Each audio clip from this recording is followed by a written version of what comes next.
Melestarikan nilai kearifan lokal melalui cerita rakyat, yaitu hikayat. Nah, sebelum itu tentunya kita harus tahu terlebih dahulu apa itu hikayat, ciri-cirinya, dan unsur-unsur yang terkandung dalam hikayat. Nah, mau tahu seperti apa? Yuk kita simak videonya sampai akhir.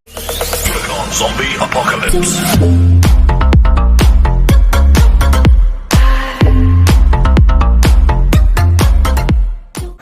Assalamualaikum warahmatullahi wabarakatuh. Bertemu lagi dengan Mr. Phil di sini. Di mana lagi kalau bukan di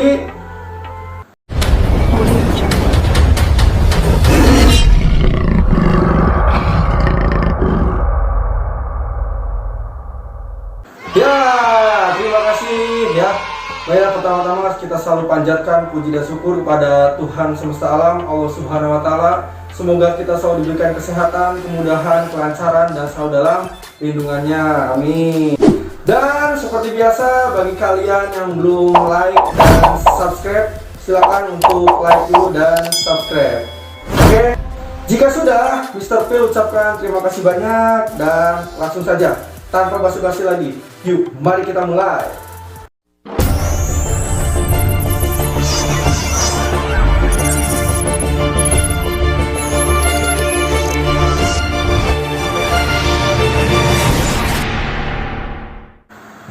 Hari ini di pertemuan ini kita akan membahas salah satu jenis cerita rakyat, yaitu hikayat.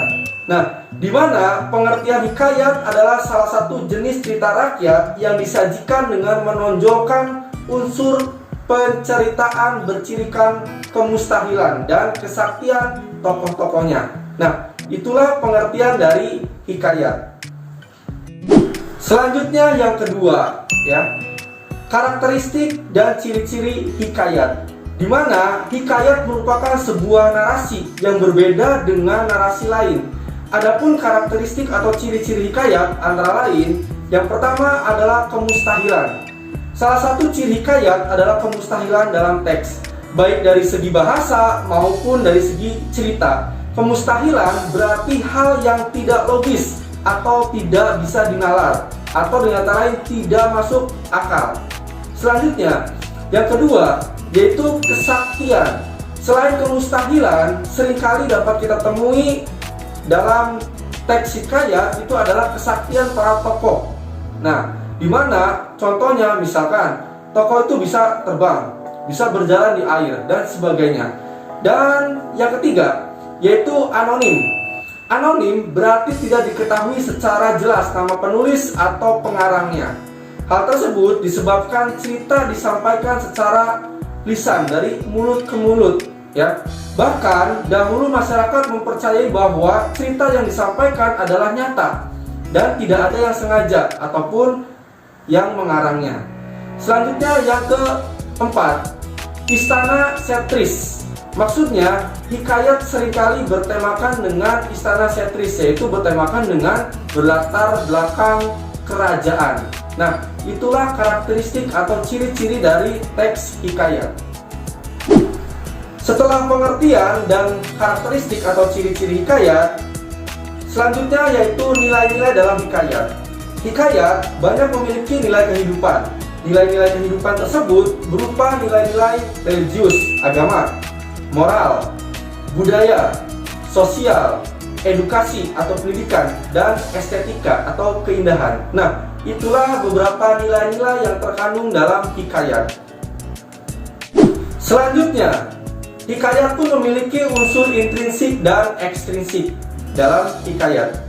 Yang pertama, unsur intrinsik dalam hikayat.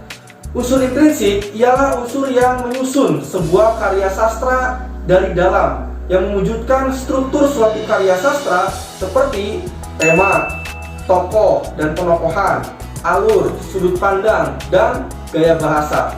Lalu ada unsur ekstrinsik dalam hikayat, di mana unsur ekstrinsik ialah unsur yang membentuk karya sastra dari luar sastra itu sendiri, yang menyangkut sosiologi, psikologi, dan lain-lainnya. Nah, itulah unsur intrinsik dan ekstrinsik dalam hikayat. Selanjutnya dalam hikayat ada kata arkais atau kuno. di mana hikayat merupakan karya sastra klasik. Artinya, usia hikayat jauh lebih tua dibandingkan usia negara Indonesia. Meskipun bahasa yang digunakan adalah bahasa Indonesia yang berasal dari bahasa Melayu, tidak semua kata dalam hikayat dapat dijumpai dalam bahasa Indonesia sekarang.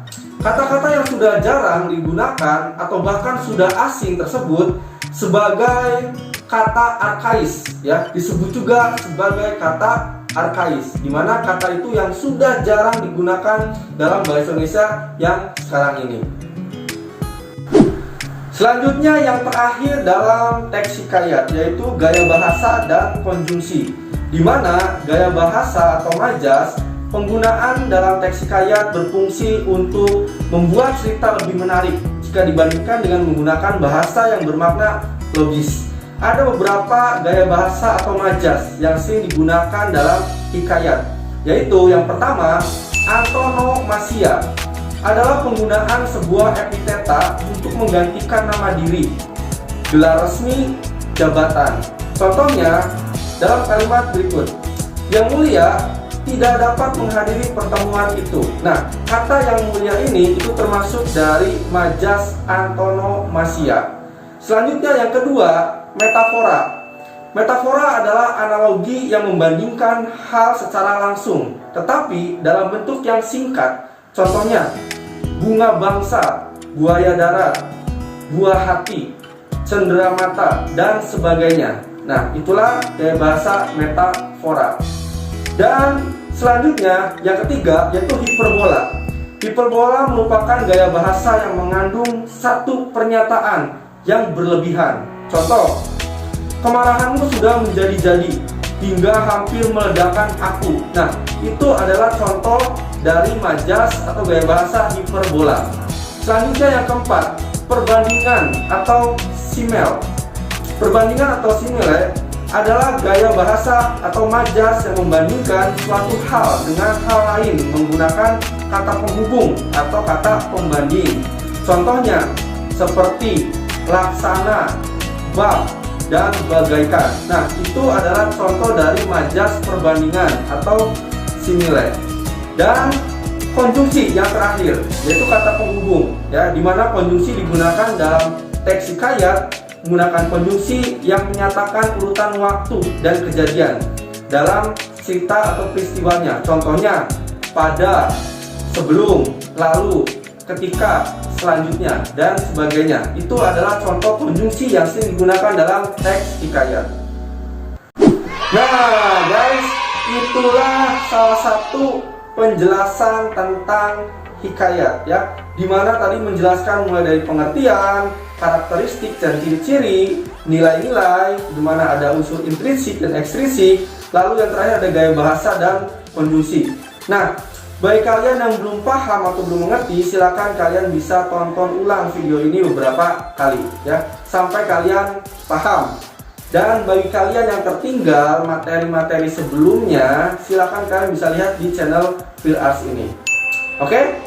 Ya, sampai di sini dulu Mr. Phil ucapkan terima kasih banyak. Sampai berjumpa di pertemuan berikutnya, ya. Tetap semangat, jaga kesehatan, selalu cuci tangan dan gunakan masker jika keluar dari rumah.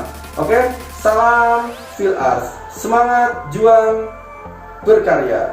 Thank you.